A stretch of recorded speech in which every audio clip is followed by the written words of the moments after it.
तो कैसा? देखिए, एक भारत श्रेष्ठ भारत और सील के माध्यम से अखिल भारतीय विद्यार्थी परिषद के द्वारा जो नॉर्थ ईस्ट के बच्चे कहते हैं ना, 7 सिस्टर, ऐसे छोटे छोटे बच्चे, जब मैं उनसे बात कर रहा था तो उन्होंने कहा हमको नहीं लग रहा कि मैं कहीं बाहर हूँ, आपके बीच हूँ, आप तो अपने पुत्र पुत्रियां हमको समझ रहे हैं। वही भाव, पिता माता का भाव हमको दिख रहा है आप सब में। तो यह जो भाव आया और उसी भाव से पूरे देश को बांधा, 140 करोड़ देशवासी एक परिवार के रूप में, भारत माता के संतान। और तभी आज आकलन करो, आज से 12-15 साल पहले नॉर्थ ईस्ट तो एकदम अलग थलग रहता था, वहाँ सड़कें भी नहीं बनती थी, विकास तो छोड़ दो। और आज देखो नॉर्थ ईस्ट इतना डेवलप हो गया। माननीय प्रधानमंत्री नरेंद्र मोदी जी हमेशा, हम जितने मंत्री हैं सबको टास्क होता है, हम लोग हर महीने 1-1.5 महीने में नॉर्थ ईस्ट जाते हैं और नॉर्थ ईस्ट की सड़कें देख लो, वहाँ का टूरिज्म देख लो, वहाँ का पहनावा, वहाँ का भोजन। तो ये देश एक माले के रूप में पिरोया जाए। और तभी ये बच्चे आज 2 दिन से लगभग 30 बच्चे आए हैं नॉर्थ ईस्ट से, कोई मेघालय, अरुणाचल, मणिपुर, आसाम, सिक्किम, सब जगह से बच्चे आए हैं। तो उनके साथ आज 2-2.5 घंटे का कार्यक्रम था, उनके साथ बातचीत हुई, उन्होंने अपना अनुभव सुनाया, उनके साथ अभी भोजन करेंगे। कुल मिलाकर कह सकते हैं कि यह एक संकल्प भी हमने आज दिलाया है कि प्रधानमंत्री नरेंद्र मोदी जी का एक संकल्प है 2047 विकसित भारत का।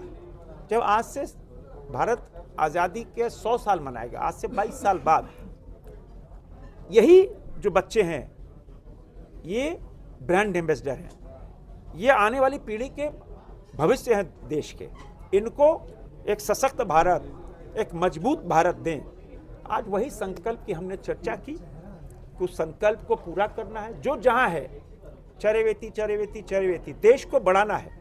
और वो संकल्प एक एक देशवासियों को, 140 करोड़ देशवासी, उसी संकल्प को पूरा करने के लिए वही उसी संबंध में आज हमने उनसे बातचीत की।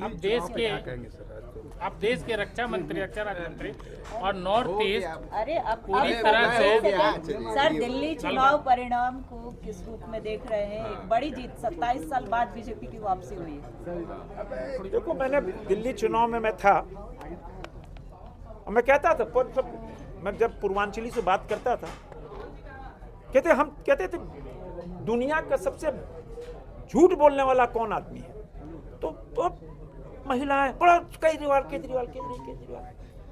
10 साल में सिर्फ उसने धोखा दिया, दिल्ली की सूरत बिगाड़ दी, दिल्ली की तस्वीर बिगाड़ दी। मैं कहता था कि दिल्ली की जो सड़कें हैं, रांची की जो सबसे गंदी सड़क होगी उससे भी अच्छी है।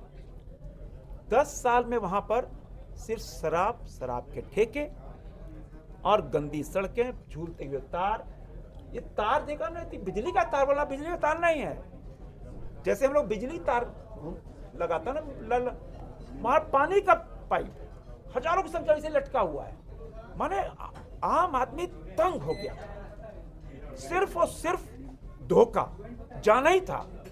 और केजरीवाल की हार, देश को धोखा देना, देश की जनता को भरमाना।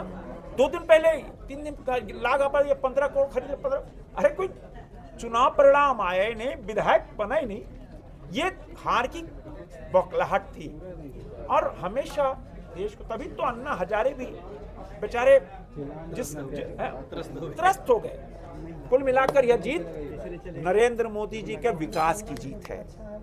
अब दिल्ली, जिस मोदी ने देश की तकदीर व तस्वीर बदल दी, अब वह मोदी दिल्ली की तकदीर, तस्वीर और सूरत बदलेगा। और जिस तरह दिल्ली वासियों ने मोदी जी पे विश्वास किया है, आज उसका परिणाम है कि आपदा गई और सुशासन आया। कांग्रेस का खाता भी नहीं खोला है सर।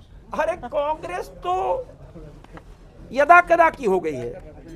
और कांग्रेस कहते हैं ना, अभी आप उनके राजकुमार का हाव भाव देखो।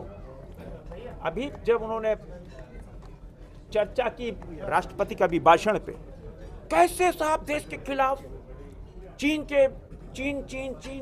35 मरतबा चीन की बात की।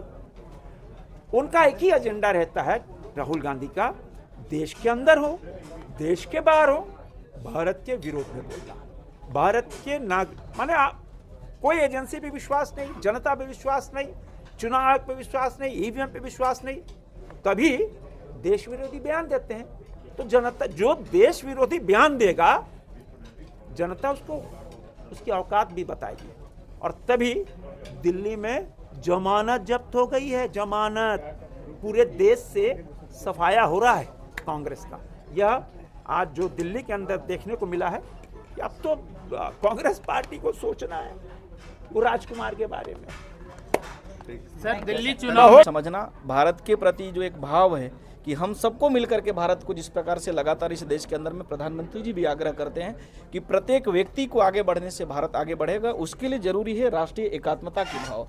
उसके लिए जरूरी है कि हर व्यक्ति, हमारी वेशभूषा अलग है, भोजन हो सकता अलग हो, भाषाएं अलग हो सकती है, लेकिन हम सब लोग एक हैं। अलग भाषा अलग भेष, फिर भी भारत, पूरा भारत एक देश, और इस भाव को लेकर के पूरे देश में हमारी यात्रा आयोजित की जा रही है। इसमें सिर्फ नॉर्थ ईस्ट है कि पूरा देश के विभिन्न साउथ भी है? नहीं, दो प्रकार की यात्राएं हम करते हैं। पहली यात्रा में नॉर्थ ईस्ट के स्टूडेंट रेस्ट भारत में जाते हैं, और दूसरी यात्रा रेस्ट भारत की ओर से नॉर्थ ईस्ट की ओर होती है।